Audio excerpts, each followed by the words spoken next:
I'm guessing this one's probably going to poke the bear. Wokeism, as I call it, is a fundamentalist ideology. You have said a lot here.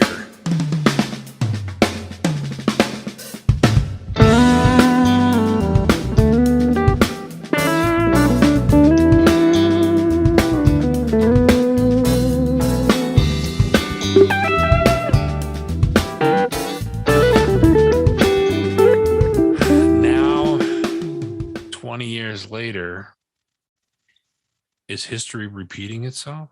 It kind of is. We're back. It's like Groundhog Day. You're back at the beginning again, only this time they're much more heavily armed.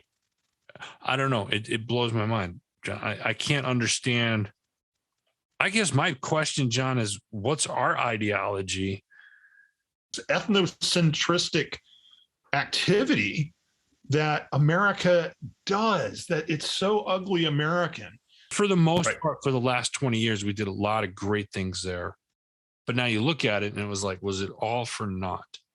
From a personal perspective, it was never about somehow conquering Afghanistan. It was about going over there and doing my job and serving with the finest Americans, ever.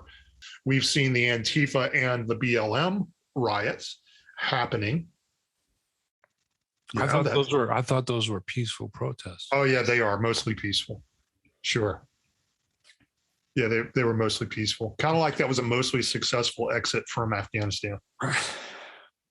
If their eyes are open, which I think a lot of people's are, they're looking at this whole event that's happened with Afghanistan, and they've realized all these experts that have all these degrees from fancy places that suck the intelligence out of your head, all these so-called experts are idiots. Everybody has a price. Exactly. Right? Okay. So what's your price? What's our price then to change our ideology?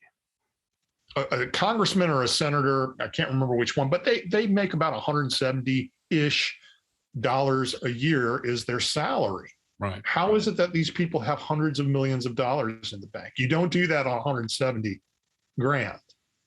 Now, if that doesn't, okay.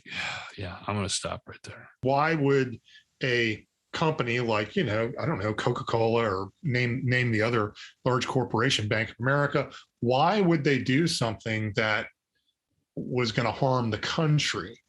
And I don't pretend to know the answer to that, other than they are simply hitching their horse to the wagon they think is going to win ultimately. Is there something that our listeners right now can do? Writing a letter or an email or something to one of your representatives, so you can actually have a conversation with your representatives. Make sure you understand why you believe what you believe, so that when you have a conversation with someone who believes the contrary, you are able to articulate your idea as well. And that seems like such a small thing. If every one of us really, really understood why we believe what we believe, and then had a conversation with their neighbor or one or two or three other people, and had it in a respectful, had a real conversation, a two-way conversation, who knows, you might be able to turn the tide. I mean, hell, that's how we got here. The next thing we know, we wake up and people are thinking that America is a systemically racist country that is bad, and they're embarrassed of the American flag. I mean, it's absolutely crazy, but it's nevertheless, it's where we're at. So we got to have conversations with people. And yeah, if they're a dyed in the wool wokester, they're probably not going to want to have a conversation with you, because that's not the way they operate. They'll be too one-sided. They're not open-minded about it. And it's sad. Our government here, where they want to control the rest of the population on how to do things. You can do this, you can do that. I say that joking. No, I don't. What's really unfortunate is how difficult it is to have a conversation with somebody who disagrees. And that blows my mind, because I really look forward to having conversations with people that I don't necessarily agree with, because I guess I'm just like, oh, I learned something, like, okay, I see why they feel the way that they feel, or they think the way that they think. I don't agree with it, but I have more respect for the person individually, because I've listened to that. And because of that respect, that gives us something to work on, to find our way into the middle of stuff. But the problem is you don't have that. You don't have anybody. We've lost complete respect for one another as human beings, in my opinion. The ability to communicate has never been better. It's so easy. Well, look, take us for an example. Literally on opposite ends of the world. And we're having this conversation. What can I do? We've been telling you this for literally months now, folks. You can make a change. You just have to make the decision. And it starts by making that decision to have these conversations. It's that simple.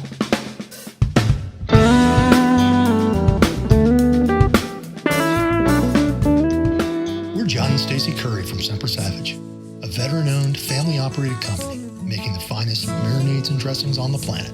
But we're more than just another company. Family's our core. It's our greatest joy and our greatest strength. We inspire people through personal connections and savage patriotism. We believe in the greatness of America. We travel all over the U.S. and have experienced the fundamental goodness of our people and the strength of our communities. We're achieving excellence while tirelessly pursuing perfection. We offer 4 delicious all-natural products: Savage Caesar, Savage Balsamic, Savage Centurion, and Savage Cider. They're Italian-style vinaigrettes that are more than just marinades or dressings. They're equally at home sautéing in the pan, baking in the oven, on the grill, or as a drizzle or dipping sauce. Take your food to the next level with Semper Savage. It's homemade flavor in a bottle, and you are gonna love it. Pour it on.